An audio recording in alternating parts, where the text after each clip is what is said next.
You started this routine because you were told it was safe. Everyone said seniors should keep moving. Exercise helps with balance, strength, and mobility. And this one looked perfect. No jumping, no running, just steady, low-impact movements. Maybe you found it in a YouTube video. Or maybe your local class called it joint-friendly or ideal for arthritis. You trusted it. Why wouldn't you? The people doing it looked just like you. Gray hair, slower pace, careful steps, so you joined in. Bent your knees slightly, stood up, sat back down. Over and over. It felt gentle. At first, but then your knees started to complain, not loudly, just a little twinge after each session. Then it became a dull ache the next morning.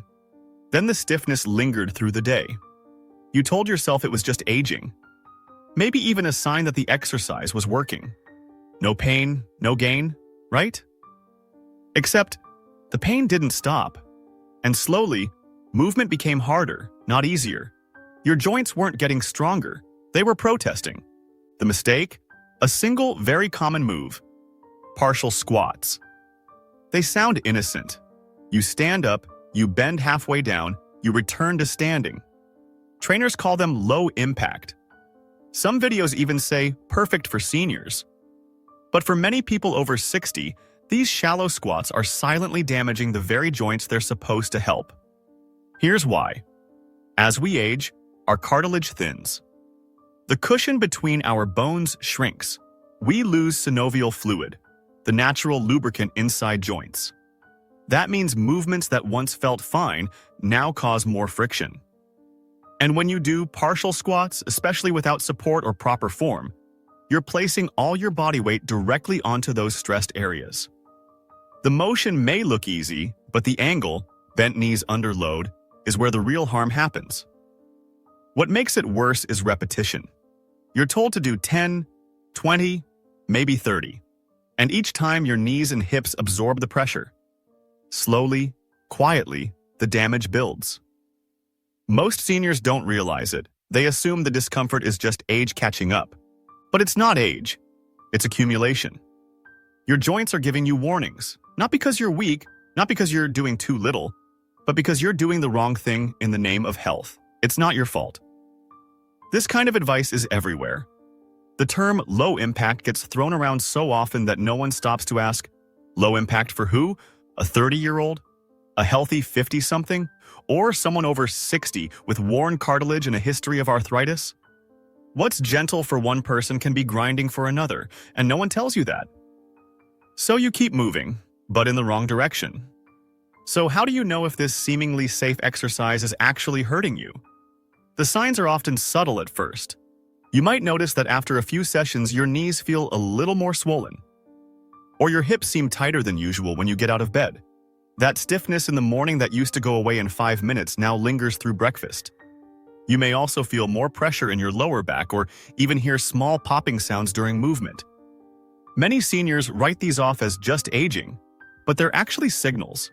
Warnings that your joints are under stress they weren't built to handle anymore. Some people experience burning sensations just above the kneecap. Others feel soreness deep in the hip after walking short distances. And most of the time, they don't trace it back to their workout because it doesn't feel like they're overdoing it. But here's the thing. Damage doesn't always come from intensity. It often comes from repetition done with bad mechanics or with joints that already lack the support they once had. And for seniors, the missing support is often invisible. Weak glute muscles, tight hamstrings, reduced ankle mobility, all of which quietly shift the pressure into the knees during those small squats. The more you do them, the more the imbalance grows. Even if you're doing everything the instructor says, your body might still be compensating in ways you can't see. One foot may turn out slightly more than the other. You may lean too far forward, placing pressure on your kneecaps. Or you might not be going low enough to engage the right muscles, so all the force lands in the wrong place. And when you're over 60, even tiny misalignments matter. Your body doesn't recover from micro-strain the way it used to. It accumulates. What makes this worse is that this exercise is often recommended as a one-size-fits-all solution. But seniors aren't a single category. Some have arthritis, some have had knee replacements, Some have years of wear and tear from jobs that required standing all day. Others may have never exercised regularly before retirement. Giving them all the same movement and calling it safe ignores the real diversity of older bodies. The worst part is what happens next. You feel the pain, you assume it's just aging, so you push through it.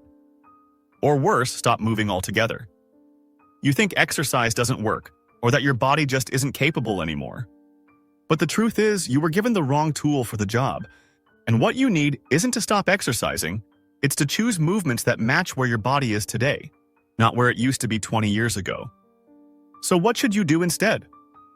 How can you stay strong, support your joints, and avoid the silent damage caused by exercises like partial squats? The answer isn't to stop moving, it's to move smarter. And that starts by understanding what your joints need most after 60. Support without compression, movement without grinding, and strength without strain. One of the safest and most effective replacements is seated leg raises. It sounds simple, and it is. You sit on a sturdy chair, straighten one leg slowly, hold for a few seconds, then lower it back down. No bending at the knees, no weight pressing down, no risk of twisting the wrong way. This targets your quadriceps, the large muscles in the front of your thigh, that play a big role in stabilizing your knees and hips. Stronger quads mean your joints don't have to carry as much load. You're building protection from the inside out, without the impact that squats bring. Another powerful move: standing marches with support. Hold onto a countertop or the back of a chair and lift one knee toward your chest like you're marching in place. Alternate legs slowly. This strengthens your hip flexors and improves your balance, two areas that often decline with age and contribute to falls. And because you're not bending deeply or shifting your weight side to side, your knees stay aligned and safe. Still want to work on standing strength? Try wall sits with a stability ball or a soft cushion behind your back. Instead of dipping up and down like a squat, you lean gently into the wall and hold the position, letting the ball support your spine and distribute weight evenly. This builds lower body strength without sharp pressure on your knees. And if that's too much right now, just practice getting up from a chair using your arms for support. Even that small motion, done slowly and mindfully, builds real-world strength you'll actually use. And here's something most seniors don't hear often enough. Don't be afraid to start small. 5 minutes of joint-friendly movement a day is better than 30 minutes of painful reps. Your body doesn't need punishment to get better. It needs kindness. Think of your joints like old doors. You don't slam them open and shut. You oil the hinges and move gently until they work again. The same is true here. With the right motions done regularly, you can regain strength, reduce pain, and feel more confident in your movements without sacrificing your joints along the way. You were told that low impact means safe, but now you know safe depends on who you are and where your body is today. And once you understand that, you can stop following one-size-fits-all advice and start choosing movement that fits you. You've probably heard it all your life. No pain, no gain. It was a badge of honor back when you were younger. Pushing through discomfort was how you built strength, discipline, and results. But here's the truth that no one tells you as you get older. After 60, pain is not a signal to push harder. It's a signal to stop and reassess. What used to be motivation in your 30s can become a trap in your 70s. And many seniors fall into it without even realizing. You feel a little soreness after exercising and think, good, that means it's working. But if that soreness lingers more than a day or comes with swelling, stiffness, or sharp twinges, it's not growth, it's damage. Yet because the routine was labeled senior-friendly, you assume the problem must be you, that you're just weak, that you have to get used to it. So you push through, and each time, your joints pay the price. It's time to change the way we talk about effort. Strength after 60 isn't built by pushing harder. It's built by choosing smarter. The body you live in now has different needs than it did 30 years ago. You heal slower, your cartilage is thinner, your muscles recover differently. That's not failure, it's just reality. And reality, when respected, becomes your greatest ally. One of the most empowering things a senior can learn is how to listen to their body without guilt. That moment your knee feels unstable, that tiny shift in your hip, that strange pressure in your lower back. Those aren't signs of weakness, They're signs of experience. Your body has lived decades and it knows how to speak up. The challenge is learning how to hear it, and more importantly, how to honor it. Instead of focusing on how many reps you can do, focus on how well each one feels. Instead of chasing sweat or soreness, aim for smoothness and control. If your breathing gets tight, your joints feel shaky, or your form starts to break down, that's not the moment to push. That's the moment to pause. Rest is not failure. In fact, strategic rest is one of the best tools older adults have. It allows your joints to recover, your muscles to repair, and your mind to stay committed without fear. This shift in mindset is powerful because once you let go of the belief that more is better, you create space for something far more sustainable: consistency. A small routine that feels good today is more valuable than a big routine that breaks you down tomorrow. And when you train with care, when you choose exercises that respect your joints, your history, and your age, you don't just feel stronger, you feel safer. You feel in control. You feel proud not because you pushed through pain, but because you finally learned how not to.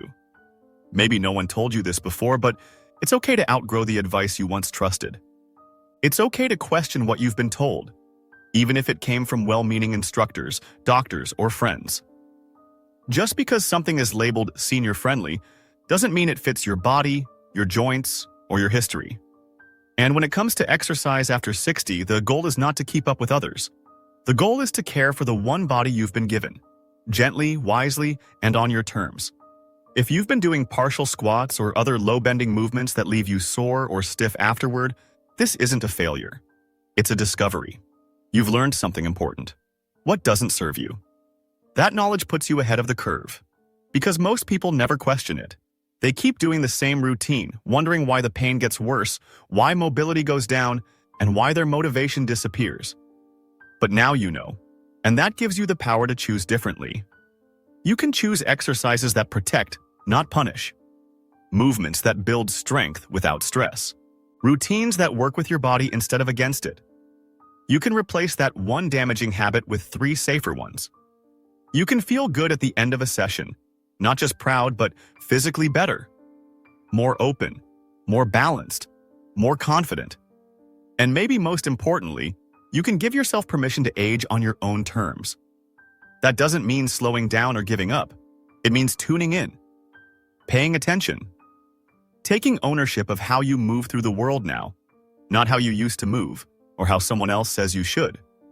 You deserve to feel strong without hurting, to exercise without fear, to stay active without wondering if you're doing it wrong. Because aging doesn't have to mean decline. It can mean refinement. You've lived long enough to know what your body likes and what it doesn't. You've earned the right to move with intention, not obligation. And when you do, everything feels different. Exercise stops being a chore and starts becoming care, not just for your muscles, but for your future self. So the next time you see a workout labeled safe for seniors, take a moment. Ask, safe for who? And if your body says no, trust that answer.